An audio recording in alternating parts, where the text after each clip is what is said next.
यहाँ पर जो महत्वपूर्ण तत्व हैं गोचर से मिलने वाले फलों को प्रभावित करेंगे वो है, एक तो लगन, दूसरा है मूर्ति निर्णय, तीसरा नक्षत्र, चौथा अष्टक वर्ग, पांचवी दशा।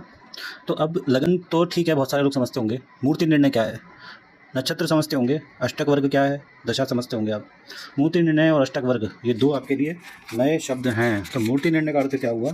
मूर्ति निर्णय का अर्थ ये है कि चंद्रमा के वह फल जब गोचर कर रहा होगा ग्रह, तब चंद्रमा किस राशि में है तो उसके हिसाब से मूर्ति निर्णय होता है चंद्रमा का। चंद्रमा की मूर्ति किसकी है? स्वर्ण की है, रजत की है, ताम्र की है, लोहे की है। तो स्वर्ण वाली को तो श्रेष्ठ, रजत वाली को उत्तम और ताम्र वाली को मध्यम और लोह वाली को निकृष्ट मतलब बेकार मानते हैं। ये तो मूर्ति निर्णय होता है, इसकी अलग विधि है, वो मैं आगे कंटिन्यू करूँगा उसको।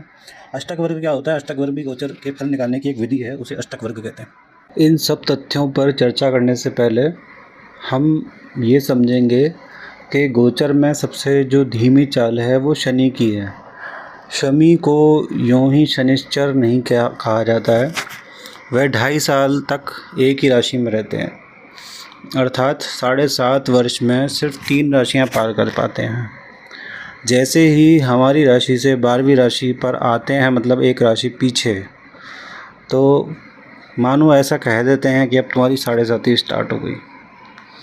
7.5 के जो असर हैं वो धीरे धीरे जातक को प्राप्त होते हैं, पर जैसा कि हमें बहुत ज़्यादा डराया जाता है 7.5 के नाम से, जैसे लोग घबराते हैं, क्या सच में 7.5 वैसा ही परिणाम देती है? तो इसका उत्तर है नहीं। 7.5 की गणना के कुछ अपने नियम हैं। कई बार ऐसा भी देखा गया है कि 7.5 में जातक को बहुत फ़ायदे देखने को मिले हैं। तो आइए इस 7.5 को, गोचर के इस तथ्य को एक उदाहरण से समझते हैं। तो ये उदाहरण कुंडली है जिसमें कन्या लगन है। कैसे पता चला कन्या लगन है? आपको लगन में 6 नंबर दिख रहा है। ये 6 नंबर देख के ही मैंने डिसाइड किया है कि ये कन्या लगन है। ये जो 6 नंबर है, ठीक है। यहाँ पर चंद्रमा मीन राशि का है और 10 डिग्री 42 मिनट का है, ठीक है। तो अब काटवे जो है, काटवे का जो नियम है कि 45 डिग्री पीछे, 45 डिग्री पीछे और 45 डिग्री आगे, ये पीछे और ये आगे, 45 डिग्री से हम 7.5 मानेंगे। मतलब हम ये नहीं मानेंगे कि कुंभ में शनि आ गए तो 7.5 शुरू हो गई, ठीक है, ये नहीं मानेंगे। हम मानेंगे 45 डिग्री पीछे।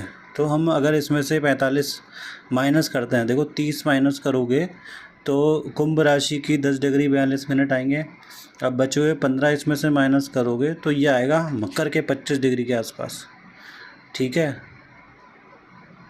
मकर 25 डिग्री के आसपास। तो मकर राशि पर जब शनि 25 डिग्री के आसपास होंगे तब 7.5 इस व्यक्ति की शुरू होगी। क्योंकि आपने जो नियम देखा उसमें तो ऐसा है कि शनि जब है कुंभ राशि में प्रवेश कर देंगे तो ही शनि 7.5 शुरू हुई। चंद्रमा मीन राशि में 1 डिग्री का 2 डिग्री का उससे कोई मतलब ही नहीं है। तो ऐसा नहीं होगा। शनि जब 25 डिग्री 42 मिनट पर इस राशि में प्रवेश करेंगे मकर राशि में, तब ही आपके 7.5 शुरू होगी। ये काटवे के अनुसार जो है ये वैज्ञानिक सोच है और हम भी इसको फॉलो करेंगे। तो 7.5 की गणना तो हम इस प्रकार से करेंगे, ठीक है। ये समझ गए होंगे आप। लगन कैसे पता चला कन्या, ये मैंने आपको पहले भी बताया, पीछे वीडियो में आप जाके देख सकते हो। ये मेष है, ये वृषभ, मिथुन, कर्क, सिंह, कन्या, तुला, वृश्चिक, धन, मकर, कुंभ और मीन, ये 12 राशियाँ होती हैं। यहाँ जो नंबर आएगा ये हमेशा लगन भाव यही होगा।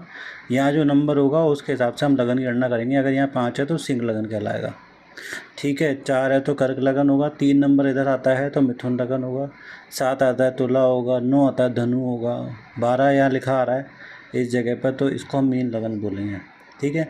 अब राशि कौन सी होती है? जहाँ चंद्रमा बैठता है जिस राशि में, यहाँ चंद्रमा 12 पे बैठे हैं तो मीन राशि होगी। जहाँ भी आपकी कुंडली में चंद्रमा आए वही आपकी राशि है, ठीक है। तो ये राशि और लगन देखने का तरीका है, मैंने एक बार फिर बता दिया है। वर्तमान के एक सुप्रसिद्ध ज्योतिषी हुए श्री काटवे, उनके मतानुसार चंद्रमा जिस भी राशि में है, शनि को उससे 90 डिग्री चलना है 7.5 के दौरान। एक राशि में कोई भी ग्रह 30 डिग्री चलता है, तो 3 राशि में 7.5 3 राशि तक रहती है। तो 90 डिग्री चलना होगा। तो उन्होंने इसको राशि आधारित ना मानकर चंद्रमा की डिग्री से 45 डिग्री पहले और 45 डिग्री आगे यदि चंद्रमा है तो वहाँ से 7:30 शुरू होगी, ये मत उन्होंने दिया है। और ये हम भी इसी मत के अनुसार चलेंगे, क्योंकि ये मत काफ़ी हद तक वैज्ञानिक भी सिद्ध होता है। आइए अब इसको उदाहरण से समझते हैं। 7:30 यूँ तो अन्य ग्रहों के गोचर जैसी ही है। जैसे अन्य ग्रह राशियों में गोचर करते हैं, वैसे शनि के गोचर को 7:30 कहा गया है। पर फिर भी इसके अंदर थोड़ी तकनीकी ध्यान रखने की, थोड़ी सहजता की ज़रूरत है। परंतु मैं बताऊं आपको, किसी भी आर्ष साहित्य में 7:30 का कोई वर्णन नहीं है। जातक भरणम, फल दीपिका, जातक आदेश मार्ग, इनमें किसी में भी, इवन संहिता तक में भी 7:30 का कोई वर्णन नहीं है।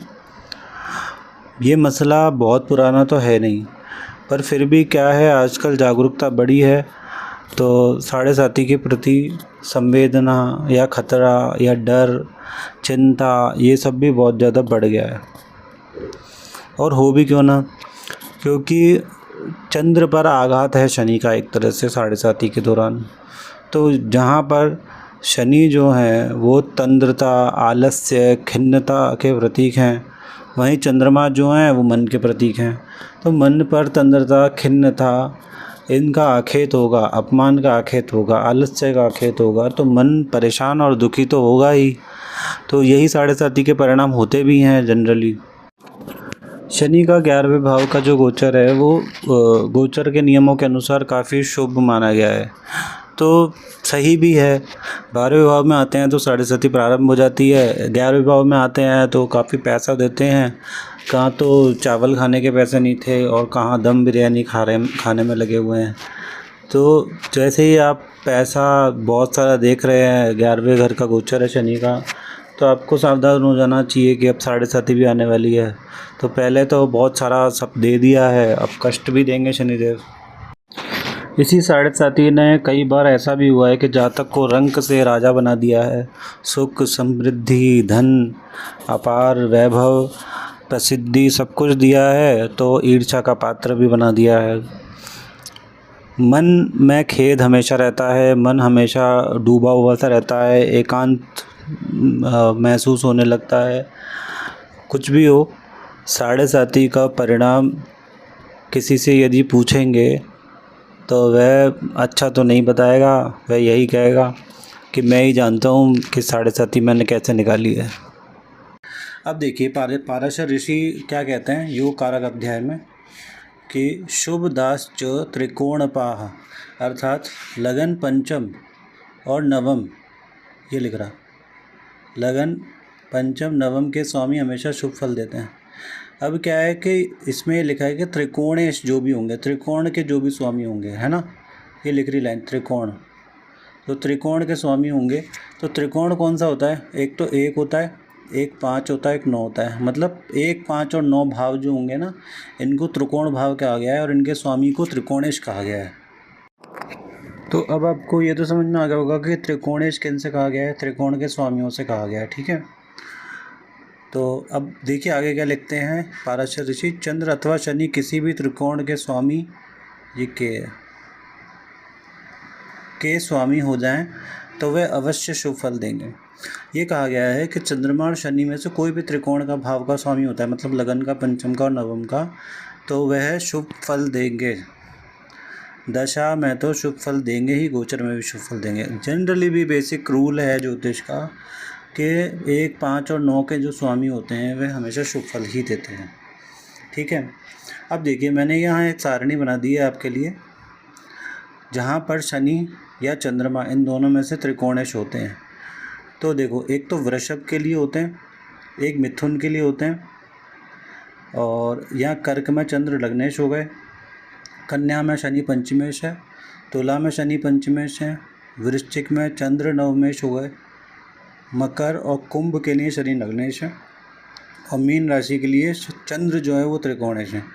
तो बची एक तो धनु राशि, एक बची सिंह राशि और एक बची मेष राशि, ठीक है। तो ये 3 राशियां हैं जिन पर 7:30 का सबसे ज़्यादा असर देखने को मिलेगा, क्योंकि अन्य जो 9 राशियां हैं ना, इन पर तो आप ये मान के चलो कि उतना दुष्परिणाम नहीं मिलेगा।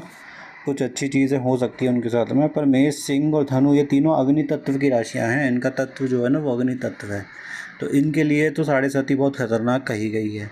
क्यों 7.5 से 12 राशियों को डरने की ज़रूरत नहीं है। कुछ जगह पे ही शनि की 7.5 खतरनाक होती है, उसी को देखने की विधि पर हम बात कर रहे हैं, ठीक है। वृषभ और तुला के लिए तो बहुत शुभ है 7.5, या क्योंकि शनि वहाँ त्रिकोणेश होते हैं, बहुत अच्छे फल देते हैं। तो आप बिल्कुल भी ये ना समझें कि आपने सिर्फ 7.5 देख ली तो शनि बुरे ही परिणाम देंगे, ऐसा ज़रूरी नहीं है।